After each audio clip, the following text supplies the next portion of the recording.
Всем привет, друзья! Вы в настоящем моменте, меня зовут Виталий, моя жена Лада сидит возле этого красивого домика на веранде. Сейчас середина июля, и ровно 3 года назад в это время мы уехали из Украины и все это время жили в Германии.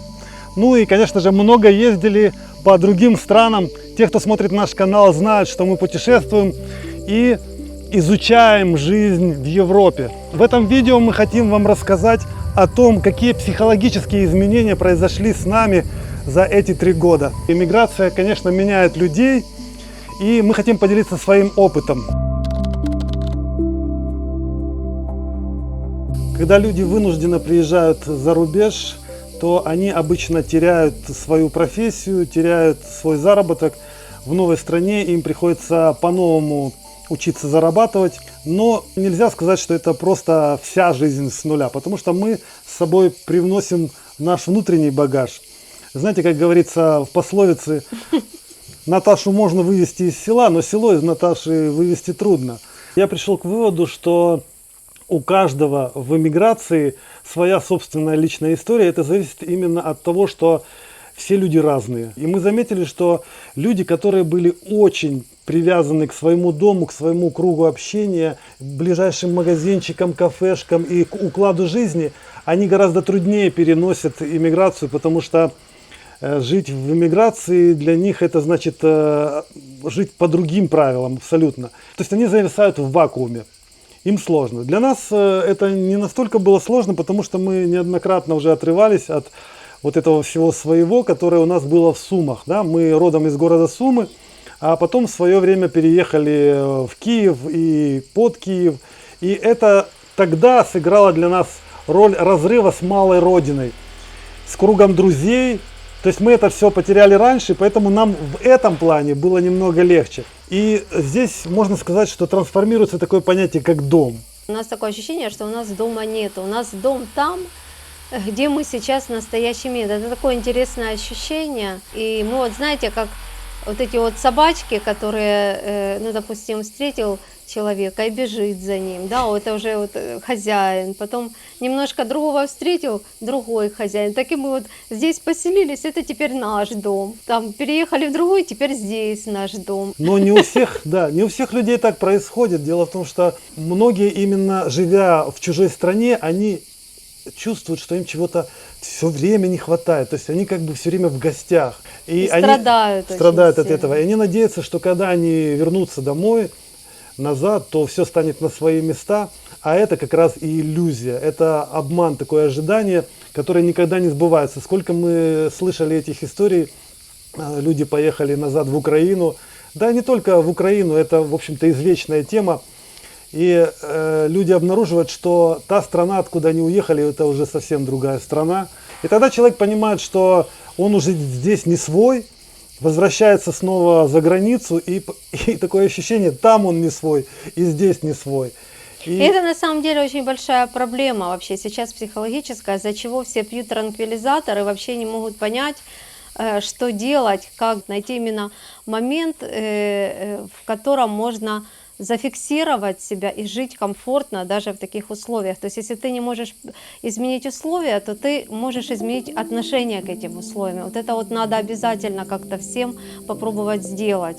Изменить отношение к данным условиям и найти именно что-то положительное, классное и жить, ну как бы стараться жить счастливо.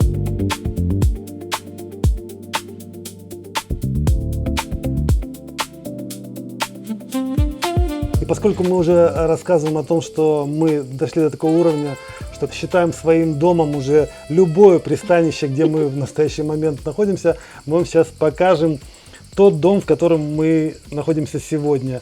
Покажи, где мы. Мы сейчас дома, и даже не в Германии, мы в Греции. Давай чокнемся за то. Это вода, кстати, не подумайте. Просто здесь сильно жарко. Греция, июль. И мы сейчас арендуем вот такой домик, который можно назвать коттеджем, но с натяжкой, потому что это скорее дачный домик, да? Это знаете, как вот приехал в село к бабушке, знаете, вот такой старый дом. Там, тут, кстати, много всяких старых вот таких вещей бабушкинских, из того века, мне кажется, даже. Запах, вот запах, как у бабушки дома, знаете, вот такой вот домашний. Но это скажем. внутри, а снаружи он выглядит просто шикарно. Да. Уже чего стоит только вот эта вот терраса или веранда с просто потрясающим видом, затаите дыхание.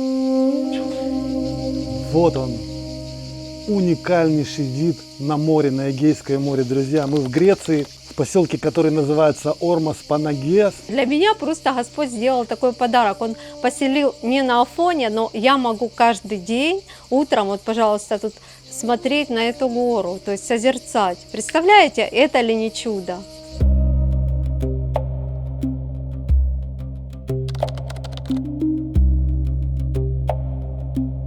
€1888 стоит нам этот дом на 2 недели. Мы здесь с нашими детьми, и дети, по сути дела, оплатили этот отдых для себя и для нас. И этот вид реально столько и стоит, получается. 180 евро в сутки обходится вот этот весь дом. Это в сезон, это в июле. И это бронировалось за 3 месяца. Это самая, в принципе, дешевая цена здесь, учитывая, что пляж буквально в 3 минутах ходьбы. Да, пляж тут 200 метров, вот его видно. Под пляжем стоят машины. Вообще шикарное место, друзья. Мы когда сюда приехали, мы были в шоке. Мы были в шоке еще, когда арендовали этот дом, потому что мы видели фотографии эти и думали, неужели он стоит столько? Потому что все соседние дома здесь стоят ровно в 2 раза больше. Может быть, у них там внутренний ремонт получше, конечно. Но... Ну да, тут как бы старенький домик, но там 3 комнаты, мы вам покажем. Там все есть для жизни. Единственное, что нет посудомойки. Остальное есть все. Все. Даже душ на улице. Вот это я люблю смотреть. Какой классный. Так вот подходишь и моешься здесь. Солнцем нагревается бак. На крыше этого дома тоже еще один есть солнечный бойлер. И очень много пространства. Еще огромный плюс. Здесь нету соседей практически. Смотрите, мы одни. Это все наше. Здесь даже есть фруктовые деревья, груши, там финики какие-то. Здесь есть даже лайм.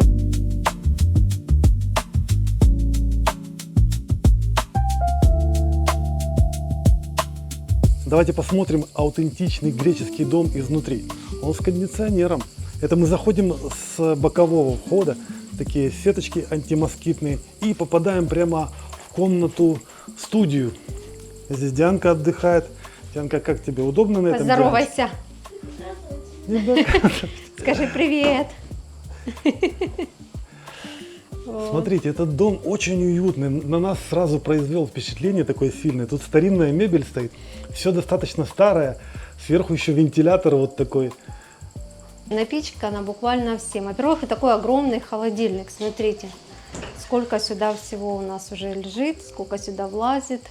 Вот морозилка, тоже куча еды. Есть тостер, чайник, море тарелок, стаканчиков. Все такое, ну, как бы старенькое, да. Вот. Есть даже такая грильница, можно делать гриль, есть блендер. Кастрюльки, сковородки, все есть. Диана, как тебе тут спать?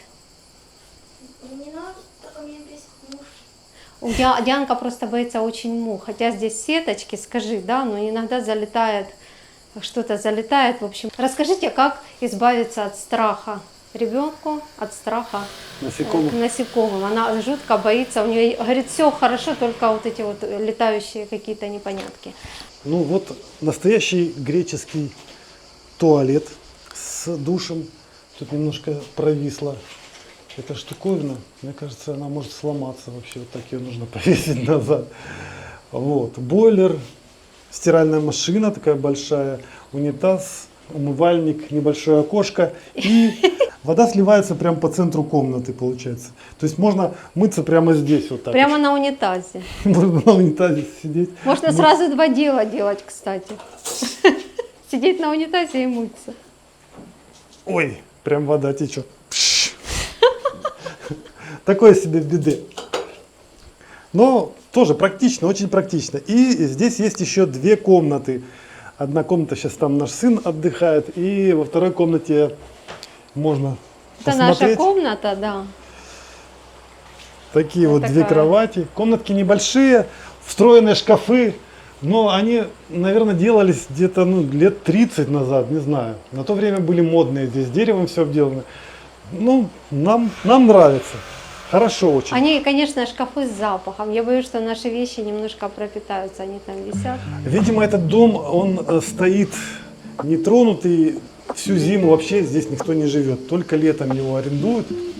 Вот это центральный выход из Тоже, дома. смотрите, везде сеточки вот такие.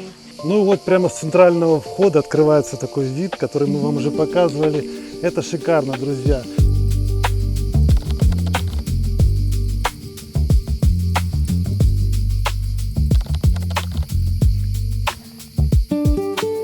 Сейчас, спустя 3 года, мы уже отчетливо понимаем, что наше представление о загранице было совсем другим.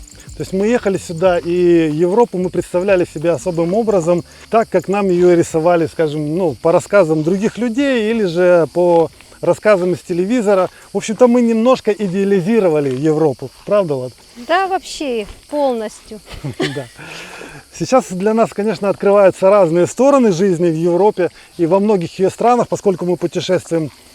Но мы также поняли, что и их представление о нас вообще вымышленное представление. Они точно так же о нас имеют представление из каких-то рассказов других людей и из каких-то телевизионных передач, я не знаю, из чего там. Что бросилось нам в глаза, то что мы думали, что для них важно, на каком языке мы говорим. Что вот на русском или на украинском они как бы должны были нам предъявлять претензии, по мнению многих людей в Украине, что мы говорим на русском. Но ни немцам, ни грекам, ни арабам, никому вообще дела нету до того, на каком языке мы говорим. Они едва ли вообще понимают, отличают русский от украинского. Главный критерий – это понимать, на каком языке все равно. Почему мы учим немецкий язык, например? Потому что без него ты вообще не можешь объясниться в Германии. И мы заметили, что наша идентичность стала меняться. Ты уже не можешь себя стопроцентно причислять к украинской нации, например, если говорить о нас. По сути дела, когда ты долго живешь за границей, ты уже частично не украинец. То есть ты по паспорту украинец, но ты перенимаешь другую культуру, другое мышление, начинаешь соглашаться с тем, что некоторые вещи более логично устроены за границей, нежели в Украине это было. Ты какую-то культуру тоже свою украинскую привносишь сюда. Это все как-то перемешивается. И даже интересная вещь, что украинцы могут быть уже вообще другими украинцами. То есть это какие-то граждане мира. И мы уже не можем сказать, что мы только вот украинцы, только наша культура нам нравится, только нашу мы защищаем, и все. Мы видим много преимуществ и в других культурах. То есть и как-то сравниваем, немножко под другим углом смотрим. И тогда у тебя получается немножко другое мировоззрение. Это то, что мы заметили в себе.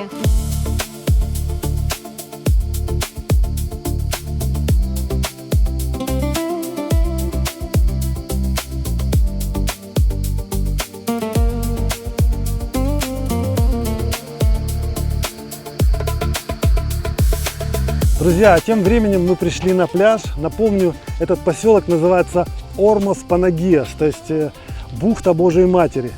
Представляете? Какое святое место, да. И это место нашла Лада. Она смотрела места рядом с Афоном, чтобы можно было иметь вид на Святую Гору. И, Я кстати, искала тихое место, там, где мало людей. искали по Google карте, смотрели, какие отели, смотрели в Airbnb, нашли здесь домик и посмотрели по Google карте, какие здесь места. И знаете, что нам показала Google карта?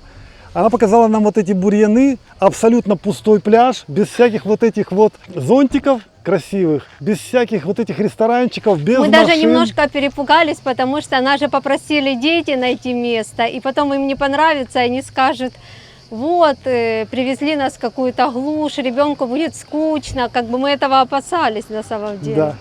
Но когда мы приехали сюда, то оказалось, что здесь вполне цивилизованно. Здесь летом все преображается, куча машин стоит вдоль дороги, людей приезжает масса, сами греки любят здесь отдыхать. Вот это, кстати, машина, которая торгует чем-то. Да. И даже с громкоговорителя что-то вкусное. говорит, продает. Если бы вы хоть одно что-то Я услышал понимали. слово кокаин, нет? Я тоже. Ладно, я шучу. Друзья, в общем, по-гречески вообще ничего не понимаем. На самом деле я обнаружил, что греческий Какая-то язык... безнадега, да? И беспомощность. Греческий язык вообще для меня непонятный настолько, что больше, чем все остальные языки. Я даже некоторые слова в испанском, итальянском могу разбирать, в английском могу разбирать, ну, в немецком, само собой, в всяких славянских языках, в чешском, там, в польском, в болгарском мы можем кое-что понимать, а здесь вообще ноль, вообще.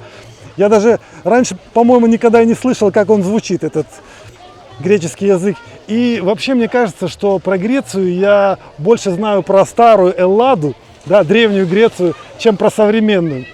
Кстати, сами греки себя так и называют эллины. Эллины, Да, представляете? и Греция по-ихнему Да. Эллада. Так до сих Красиво пор есть. как, да? Ну, это мы называем ее Грецией. Это название им дали римляне еще в какие-то века древние. Кроме того, мы называем эту гору Афон, а по-гречески она называется Атос. Самый интересный момент здесь то, что ее не всегда видно. Когда ты сильно грешный, ты ее не видишь. А Она когда ты скрывается от просветляешься, там как бы очень духовный, Да. начинаешь прозревать гору Афон.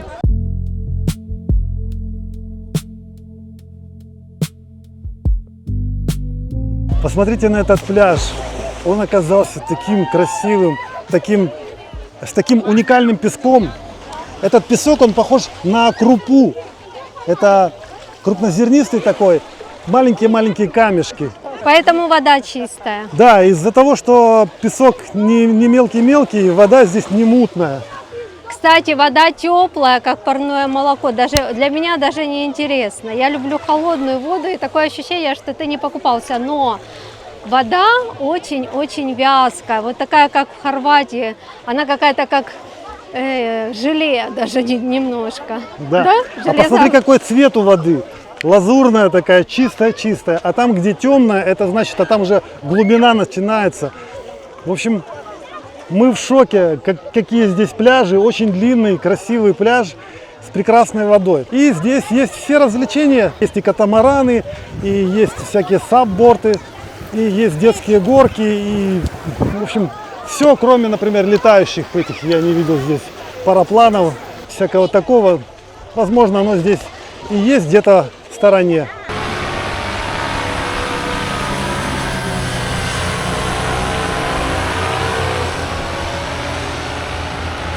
Ресторанчиков, конечно, хватает, поэтому мы можем порекомендовать эти места для тех, кто любит вот такой пляжный отдых, где нету каких-то, знаешь, чего здесь нету? Здесь нету ночных клубов.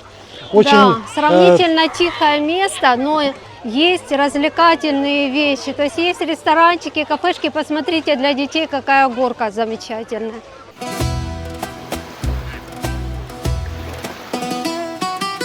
Вот здесь мы уже пришли в такую лакшери-зону. Давай немножко пройдемся, так, чтобы не смущать. Да. Просто уголком глаза глянем, как там Пальмочки, внутри.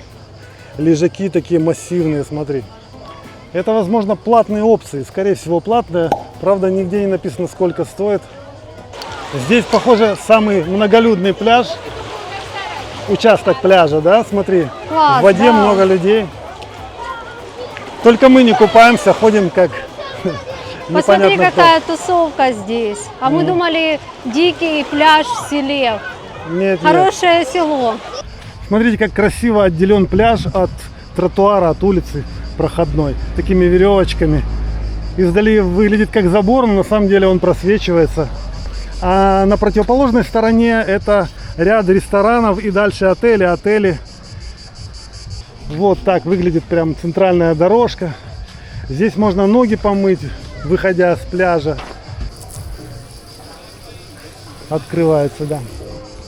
И вижу, из ресторана носят еду прямо на пляж, туда можно заказывать. Музыка играет. Возможно, ночью тут еще и танцы. Я думаю, да, Виталик. Ла Луна, да. Мы с Ладой сейчас, скорее всего, тоже полезем купаться. Потому что невыносимо просто ходить по жаре.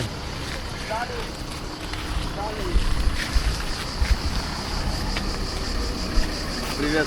Здравствуйте. Мы ваши подписчики. Добрый день. О, отлично, спасибо. Мы из Германии. Тоже мы в Вау. Касселе живем. Ясно. Мы не ожидали в Вы Греции. из Украины вообще, да? Да. Да? А где вы в Германии В живете? Касселе. Мы живем в Касселе. Касселе. Мы только с Касселя приехали. Круто! Встретились здесь. Спасибо вам большое, не будем задерживать движение. Какое хорошее. Класс. Счастливо вам. Вот интересно, да? Вот чего мы не ожидали, это встретить своих подписчиков. Греции.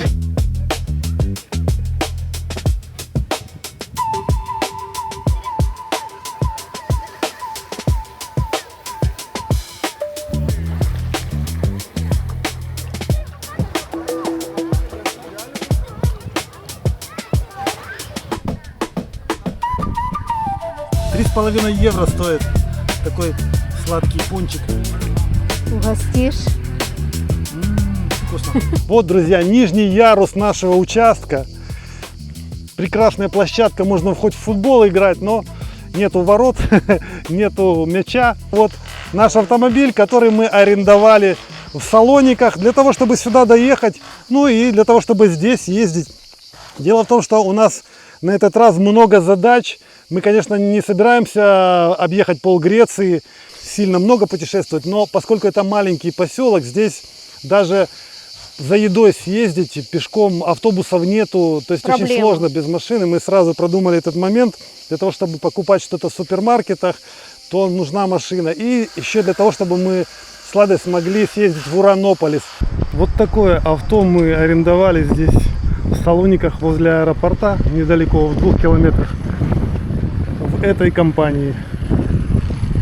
Конечно, есть на ней всякие царапинки, мы их вроде как бы пометили. Так, тестируем фары. Габариты загорелись. Так, здесь горят, сейчас сзади посмотрим.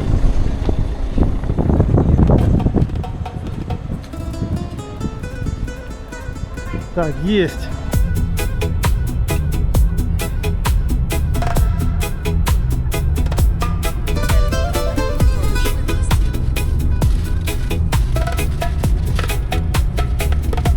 Проехали совсем немного на арендованной машине, и у нас загорелся датчик давления в шинах пониженное.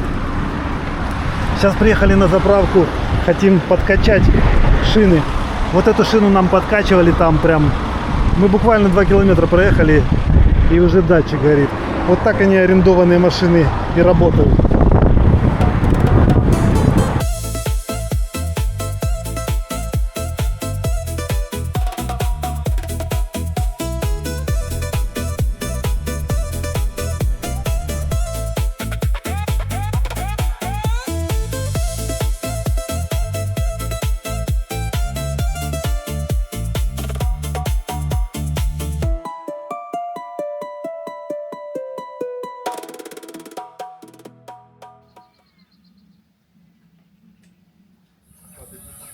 Где-то я раньше слышал, что греки ленивые. Но вот, смотрите, воскресенье, раннее утро, 9 часов утра.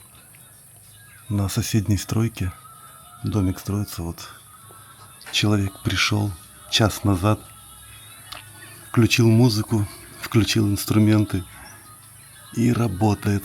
Представьте, в воскресенье утром. В Германии это невозможно было бы вообще. Это же день тишины. Танцует. Прикольный такой.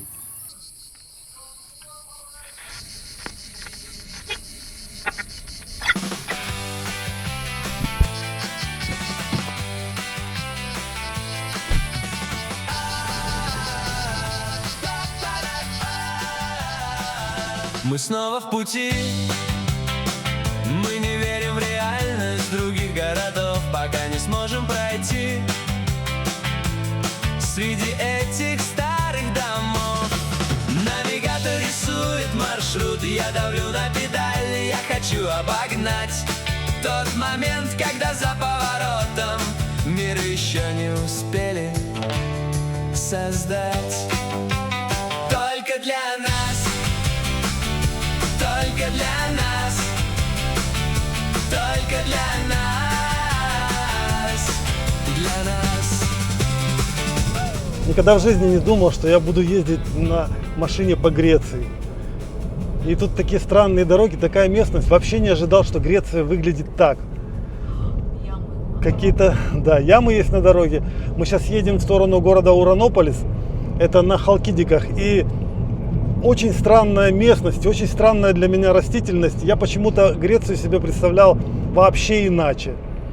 Машина, конечно, гораздо лучше моей. Я раньше на такой не ездил. Это дизель. И она классно вверх прет. Тут много по дороге подъемов, серпантинных подъемов. И она запросто, без всяких усилий, залетает наверх. Напичканная машина, это Peugeot 308. И мы, когда ее брали, мы, конечно, заплатили залог в 1000 евро. Представьте, да, 1000 евро. Ну, у нас их не взяли так вот, а заморозили на кредитной карте. На дорогах не очень много машин. Тут трафик не плотный такой, что я думал, здесь будет вообще загрузка полная. Нет, сейчас рабочий день, среда, середина дня. Практически, ну, пустынные дороги. Единственное, там на хвост мне сел какой-то и едет все время за мной. Желтонумеровочный. Очень важно при аренде машины, есть ли у вас кредитная карта. Дебетовая карта тоже подойдет, но кредитная карта больше нравится людям, которые сдают в аренду машины, потому что они считают, если вам банк выдал кредитную карту, значит банк вам доверяет, значит мы можем тоже доверять. В общем, нету в этой машине омывающей жидкости, а залить мы тоже не можем, потому что под капот не можем залезть, закрыт капот. И нам сказали, вам туда не надо лазить. Такие особенности странные. Как хорошо, что есть платная парковка. Иначе на машине сюда не заедешь вообще. Здесь должен стать. Сказал, возле красной машины. Друзья, неужели исполняется наша давняя мечта побывать на Афоне? Хотя бы рядом с Афоном. Дело в том, что все равно женщин на Афон не пускают, ладья не светит. Поэтому мы хотя бы рядом покатаемся на кораблике, посмотрим. Мы когда-то в свое время насмотрелись много видео про Афон, про афонских старцев, про то, как здесь живут люди. И вообще это уникальное такое место. Оно уникально тем, что это вообще отдельная республика внутри Греции. Здесь свои собственные законы, это монашеская республика. Кстати, здесь многие говорят по-русски, понимают. Все знают. Спасибо вам за подсказку, где припарковаться. Спасибо, да. Да. А это вы были, да? Да, это я. А еще подскажите, пожалуйста, мы хотим на кораблике проплыть вдоль Афона, у нас есть билет. Вот туда нужно идти, да? Туда конец и там Кассу, стоят да? они, да. Ага. Спасибо большое. Спасибо. Видите, поэтому, если хотите купаться, там еще шатера есть. Ага. За 7 евро забирают, там пляжи песчаные, Ага. разноцветные есть. Ой, места. спасибо. Идите купайтесь. Спасибо. Спасибо. 7 евро стоит туда-сюда. Ага. Спасибо огромное. Спасибо огромное. Счастливо вам, хорошего дня. Я не сказал, Да. для того, чтобы мужчинам попасть на Афон, туда вовнутрь, нужно оформлять специальную визу.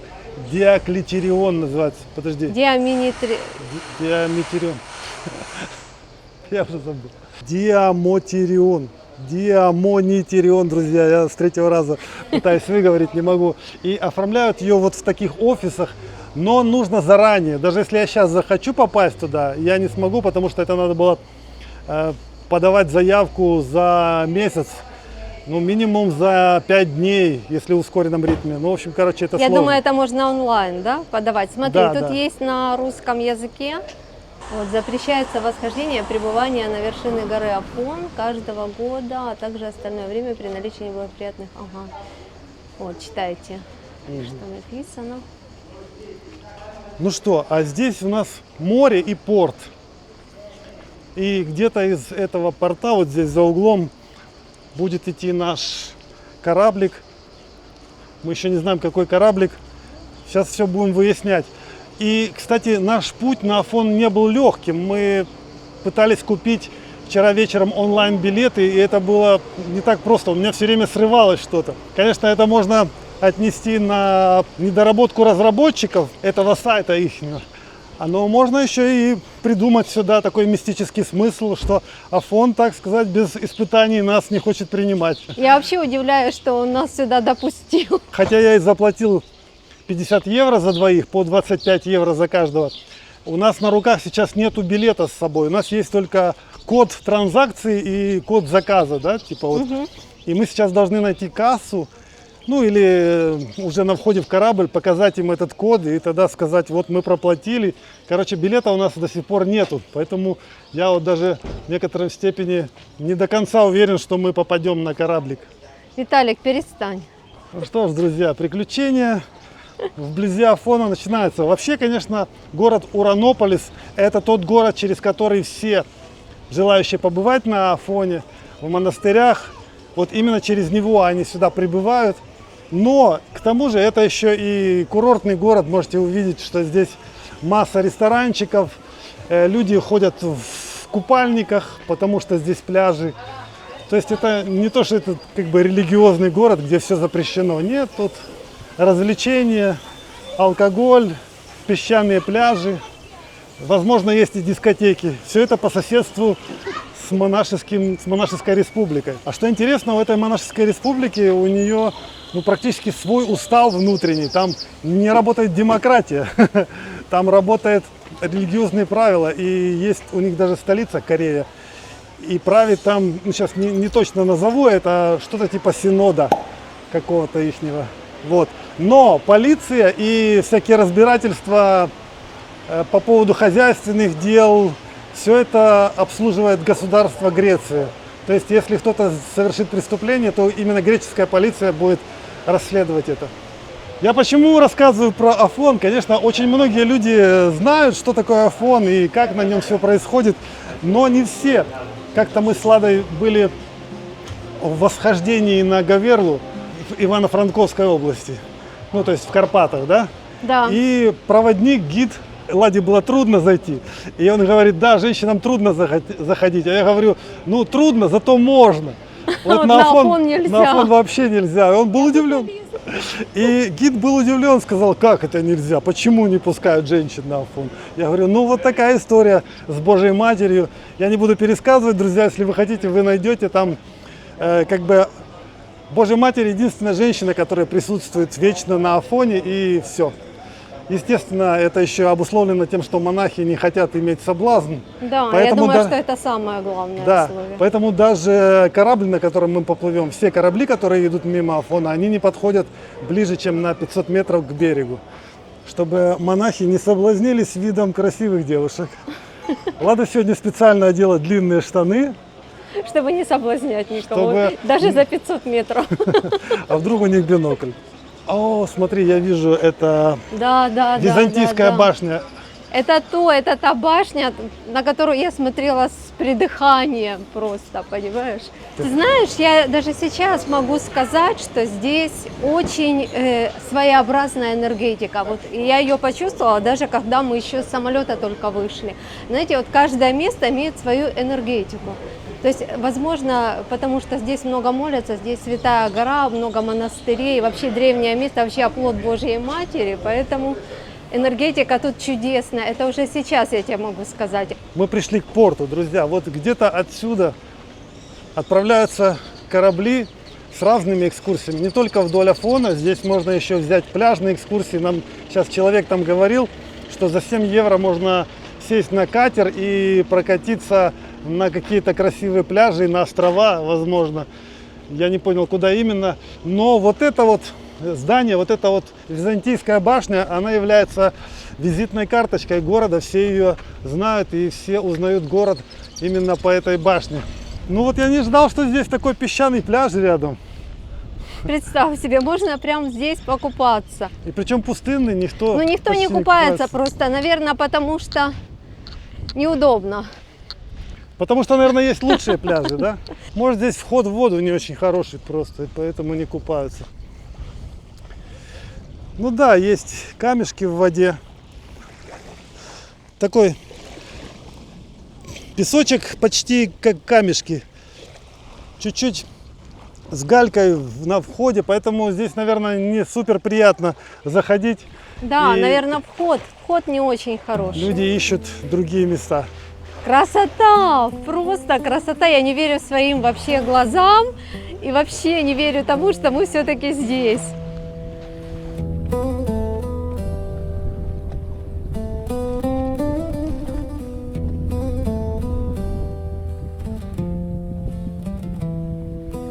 Кстати, здесь живут люди, также отдыхают, как и в других поселочках, но здесь атмосфера немножко более консервативная, чем на других курортах, потому что здесь очень много паломников, монахов, отсюда выходят паромы на фон, поэтому кто любит такую спокойную, вдумчивую атмосферу, я думаю, будет очень даже уютно. Смотрите, здесь очень много отельчиков, вот всяких интересных, прямо на берегу. И стоят они не очень дорого, они стоят 86-96 евро, вот так вот до 100 евро. Это считается в разгар сезона совершенно не очень дорогой ценой, даже дешевле, чем там, где живем мы. Вот. Какие иконки продаются. Замечательные. Есть четки, крестики. Вот такие иконочки можно купить. Они освещенные, скорее всего. Алло. Ой, тут такой запах стоит, ладно. Как приятно. Смотрите, какие крестики. Иконочки можно купить. Такие даже. Наверное, скорее всего, не очень дешево.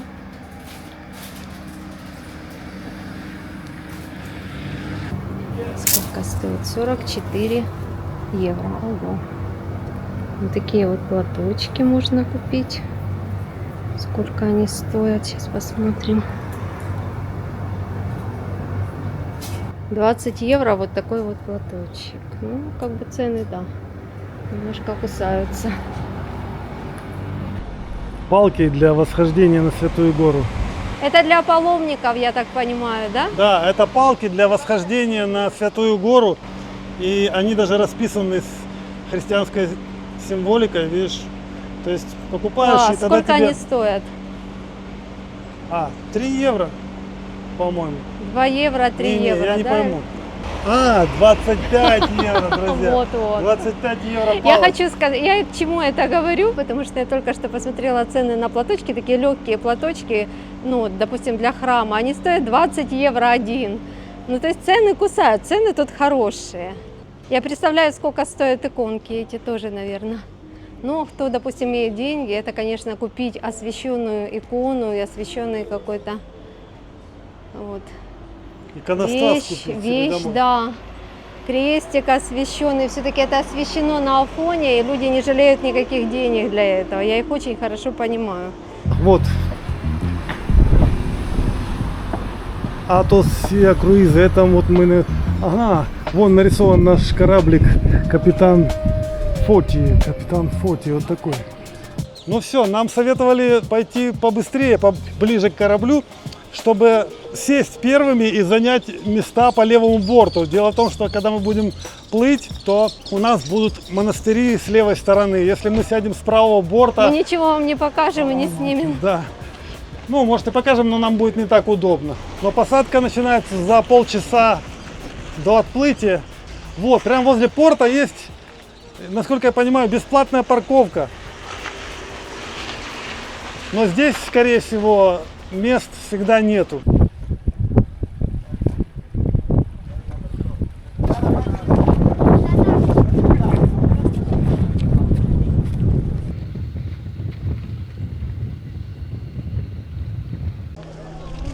Наконец-то подошел наш корабль, который называется Капитан Фотис. Смотрите, причаливает, сейчас люди будут выходить, а мы будем заходить. Это вот такая очередь.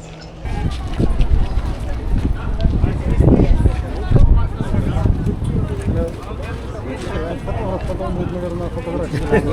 Наверное. Возле капитана надо остановиться. Ладно, вот здесь, вот здесь.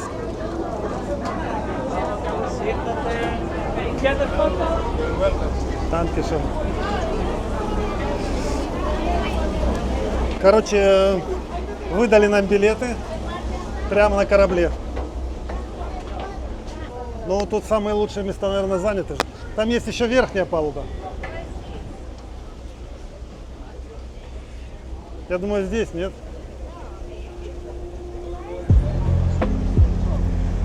Прощай, Уранополис. Мы отчаливаем.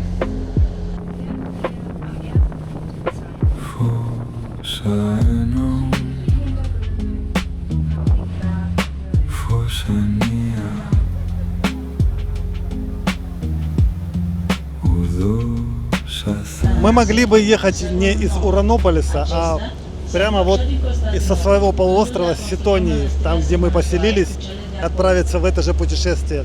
Но тогда мы плыли бы вот до Афона еще лишних 2 часа и 2 часа назад.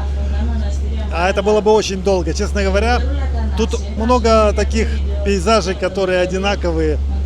Детям, например, вообще я вижу скучно. Они так смотрят, Но потом сейчас начнутся монастыри, засыпают, самое да. главное мы с ними. А вообще тут пахнет ладаном, это удивительно. В воздухе запах ладана. Это, скажи, Виталий, подтверди. Да, тут удивительный какой-то запах, даже там, на Ситонии, где мы остановились. Меня впечатляет, конечно, но мы решили воспользоваться более коротким маршрутом из Уранополиса, чтобы 3 часа потратить на это путешествие. Ну, просто пришлось подъехать на машине. Ну, благо у нас есть автомобиль, поэтому мы можем воспользоваться этим. Еще бы, если бы молчали все, было бы вообще отлично, если бы не рассказывали. Мы и так все знаем, нам не надо вот это все говорить. Да, они здесь рассказывают общие сведения про Афон. Они немножко сбивают такой вот В настрой. смысле, да. Я хотел рассказать про исихастов, которые здесь живут. Здесь есть традиция исихазма на Афоне, и она очень близка тому, во что я верю. То есть она очень близка с Адвайтой. По сути дела, то, чего добиваются исихасты, это христианское учение внутри православия. Они добиваются молчания ума, тишины ума, и в этом состоянии они постигают присутствие Бога. И Адвайта точно так же добивается того же самого, просто, возможно, немножко методы разные. Исихасты используют Иисусову молитву беспрестанную, а Адвайта использует просто остановку мысли, дыхание и всякие другие методы, в принципе, и точно так же используется какая-нибудь мантра беспрерывная. Это уже как бы не суть, каким ты методом пользуешься, суть в том, чтобы остановить мышление, и тогда открывается истина. Ну, это такое очень короткое введение в то, во что я верю и что мне близко здесь, на Афоне. Это та часть нашей совместной жизни, потому что мы, в принципе, это то, что нас объединяет в плане религиозном. Вот здесь мы сошлись, вот и православие, и буддизм. Да? Лада, она же православная, но вот она православная в духе исихазма. Да. А я как бы не православный, но поскольку по сути мы как бы добиваемся одного и того же, поэтому у нас нет никакой межрелигиозной розни друг с другом.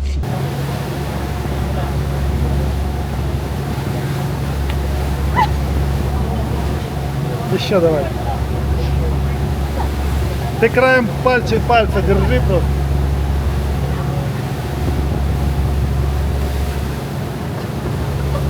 Есть еще интересная вещь для нас здесь на Афоне. Это существование невидимых старцев. Я не знаю, слышали вы или нет, но здесь на Афоне постоянно живут 7 невидимых старцев. По одним данным их 7 тут постоянно проживает, а по другим сведениям 12. Но сколько бы их ни было, это старцы, которые достигли высшей степени просветления, так скажем, таким термином. В православии это называется чуть иначе. Они достигли высшей степени познания Бога, и Бог делает их невидимыми для других людей, для того, чтобы люди их не тревожили.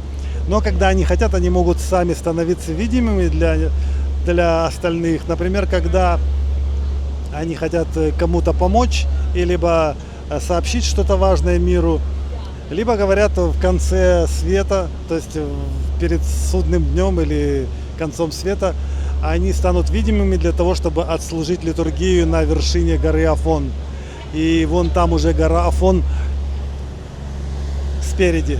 И живут эти невидимые старцы, они живут как раз где-нибудь либо на вершине горы Афон, либо же на Карулях. Карули — это очень труднодоступные места, прям скалы отвесные, и там живут эти невидимые старцы. По преданию, можно так добавить.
Окей.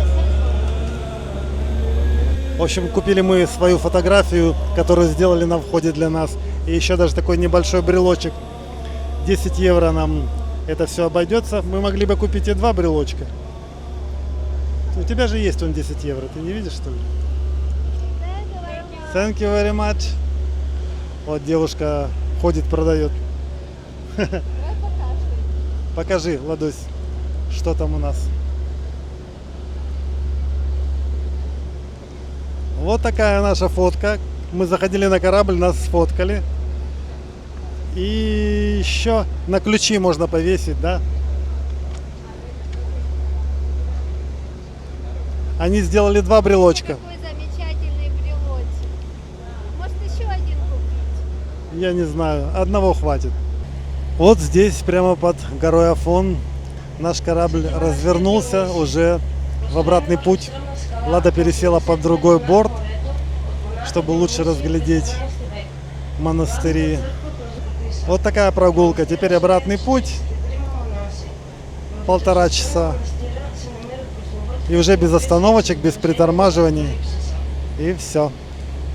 Садимся на машину, едем домой, на Ситонию. Ситония видна вот с той стороны. Вот там мы остановились. Не доехали до тех домиков. Где-то здесь Карули, и, возможно, это Карули, мы не доехали до них. Лада сожалеет, ты говори прямо в микрофон. Где-то здесь Карули, и, возможно, это они, мы не доехали. Я все ждала увидеть эти Карули, наверное, вот это они. На Карулях живут невидимые старцы. Лада хотела туда прям подъехать, а мы прям перед Карулями развернулись. Вон они дальше там. Видите, на склоне горы там прям есть какие-то кельи, пещеры, и там живут невидимые старцы. Ну что ж, помашем им.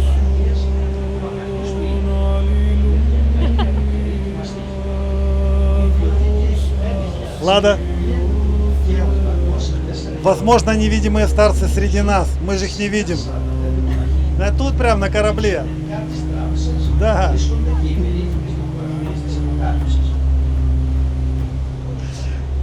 Будь осторожна, не наступи кому-нибудь на ногу. На бороду. На бороду. Кстати, я забыл сказать, кроме того, что они невидимые, они еще и нагие, они без одежды.